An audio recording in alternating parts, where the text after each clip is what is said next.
Note d'atelier, mars 2012. On l'a dit souvent, quelle tournure de vie que ça fait d'être artiste. Pas pouvoir séparer radicalement ce qui est boulot de ce qui ne l'est pas, et se laisser surprendre souvent en milieu de nuit par une image, un bout de phrase, une idée qu'on perd de ne pas l'avoir notée sur l'instant et qui nous obsède si bien qu'elle nous oblige à nous y jeter tout vif, en oubliant le reste, des heures, des jours durant, toujours du mal à répondre. Lorsqu'on me demande de façon statistique combien de temps pour peindre un tableau, on ne sait jamais vraiment quand on commence à y bosser à un tableau. On ne sait pas toujours d'où ça vient.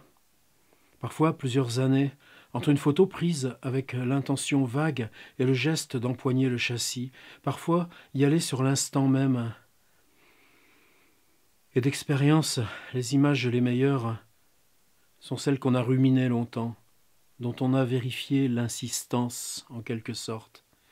Et ces longues minutes, ces heures, avachis dans le fauteuil trouvé dans la rue, est-ce que c'était vraiment ne rien faire ? C'est que le monde travaille en nous continuellement, que la question n'est jamais réglée. On doit y revenir continuellement à l'ordinaire, qui se donne à voir, échappe dans son évidence, aux échos, à soi. Aucune image, aucun livre, aucun poème n'achève rien. On en est comme le vieil homme d'Hemingway, à ferrer quelque chose d'immense. On doit donner du fil pour ne pas que la ligne casse, du laisser-aller et de la vigilance. Il s'agit toujours de veiller à ne pas laisser passer ce je ne sais quoi qui s'atteint d'aventure. Être patient. Doucement la chose nous emmène au large pour débattre. On s'y épuise, on se perd, on pourrait en devenir fou. À lire les carnets d'Antoine Hémaz, de Pierre Bergougnoux, on retrouve cette usure des heures à courber, ces longs mois où plus rien ne vient, l'angoisse de l'assèchement chez le poète, la malchance pour le vieux pêcheur, le répugnant du papier qu'on avale, les heures de cours que l'on dispense sans plus y croire, de la vie qu'on se fait à s'obliger de démêler les choses, quel qu'en soit le prix chez Bergougnoux. J'ai des jours où tout me pèse, tout ce qui m'empêche de disposer de moi, et combien je suis insuffisant à la tâche, médiocre. Bien sûr que ça nous échappe toujours en fin de compte. Ne nous reste de la bête sombre qu'on a remontée que la carcasse épuisée comme la nôtre. Y retourner, jour après jour. Qui pourra dire si c'était là pêcher pour vivre de sa pêche ou se retrouver engagé dans quelque chose du monde. Note d'atelier 2, novembre 2012. Pas dire que l'on avance en sachant où. Au fond, chaque tableau est un essai, une tentative. Chaque tableau est la tentative de faire un tableau sans vraiment savoir comment on va s'y prendre. Le moindre geste porte toujours plus loin que les intentions que l'on y avait mises. Il faut faire avec cette réalité des gestes dans leur rencontre, avec une surface, avec des traces, et très vite la multitude bruissante des traces déposées. Se frayer un chemin parmi les choses anciennes, repérer ce qui a déjà abouti plus de 2 fois, qui est alors déjà cerné à peu près. Et bien sûr, on entrevoit que chaque nouveau tableau asséchera le terrain, nécessitera de creuser plus profond pour trouver sa sève. Par chance, les combinaisons, si les gestes ne le sont pas, semblent inépuisables, simplement que l'on ne les perçoit jamais toutes d'un seul coup. Alors il faut du temps, avancer, calquer son pas sur ce qui nous vieillit. On voit mal si l'on aura de quoi tout passer en revue ou pour tirer ses conclusions à la fin. Du moins, ça semble juste. Quoi qu'il en soit, chaque fois on essaye donc. Chaque fois on fait un tableau. Ou bien serait-il plus juste de dire chaque fois un tableau se fait. On finit par buter sur cette chose qui devient réticente à ce qu'on s'y acharne encore. De guerre lasse, on recule, en jetant négligemment d'un geste épuisé le pinceau devant soi, on dégage la vue, on tente de voir. Ce qu'on découvre n'est jamais vraiment ce à quoi on pensait travailler, il faut le dire. En se refermant sur lui-même, en se bouclant, le tableau vous recule. Le tableau vous recule. C'est peut-être ce que donnent à voir les enfants qui, à un certain âge, se séparent de vous. Vous ne les reconnaissez pas tout à fait. Vous ne savez pas dire à quel moment vous les avez laissés vous devenir étrangers. Vous vous êtes laissé surprendre. Une réalité nouvelle donc surgit à vous, le tableau, le vertige. Seul, à qui on s'en remet? Certitude paradoxale, vérité, comme d'une pierre posée là, sous le regard. Quand je dis pierre, je pense galets. Sans doute le mot s'est posé au départ sur les galets des plages, à ne plus pouvoir l'en décoller.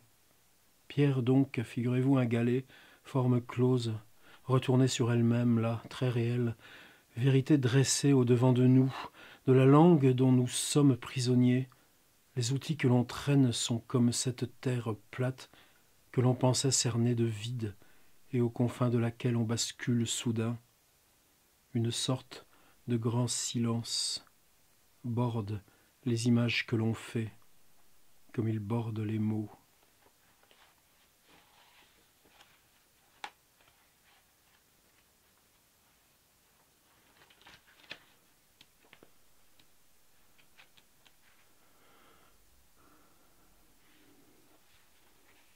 Note d'atelier, décembre 2012. C'est le monde, dans ses multiples épaisseurs et ses plis, qui vous hantent. Pour certains, une expérience marquante, fondatrice, et ses traces laissées. Pour d'autres, quelques musiques entêtantes, notes, rythmes, textures sonores, phrases tournant en tête. Souvent des images parmi celles que l'on reçoit en rafale, ou davantage même des détails qui font comme une seconde, une tierce image dans l'image, un accord, une étrangeté, une forme de geste avec sa musique que l'on retrouvera après souvent dans tout ce que l'on regarde, comme une tournure imprimée dans l'œil, une rémanence subliminale. Jean Rustin disait n'avoir peint qu'un tableau appelé pour une expérience en hôpital psychiatrique, alors qu'il s'y était retrouvé peintre en bâtiment. Expérience fondatrice et déterminante qui lui fit insister sur le regard et les tabous mêlés du handicap et du sexe une vie durant. Claude Viala retient pour son œuvre entière la forme d'une éponge quand on la presse dans la main pour tamponner une surface. Motif obsessionnel qui le poursuit et le qualifie aux yeux de tous, lui vient sans doute au devant des yeux lorsqu'il approche d'une bâche ou toile cirée. Giacometti, sur toile ou modelant, n'aura fait que dessiner des volumes d'une tête, l'impossible de l'accroche du nez et de l'œil, tout ça jeté dans l'espace creux en arrière.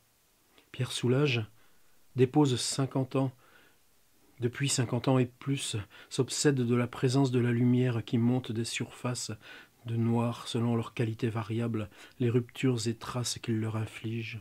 On pourrait multiplier les exemples, les histoires, chacun fait avec une ou deux obsessions. Guère plus. Inlassablement. Et on continue de répéter toujours plus ou moins les mêmes figures, les mêmes phrases, parce qu'on ne comprend pas, parce que ça ne se trouve pas. Le réel sidère, échappe à se laisser nommer. On y bute et trimballe longtemps, ces caillots comme des akènes tournés en bouche. Et les images en sont, des bouts de réels abrupts. On pourrait être envoûté par Picasso, comme en témoigne souvent Éric Korn, par Matisse ou quelques autres monuments encombrants de l'histoire de l'art. La tête farcie comme un grand gynécée, d'onduleuses silhouettes glanées à travers le Louvre. On avance vers la page vierge, la tête farcie et les mains pleines. Jérémy Liron. Autoportrait en visiteur. L'atelier contemporain.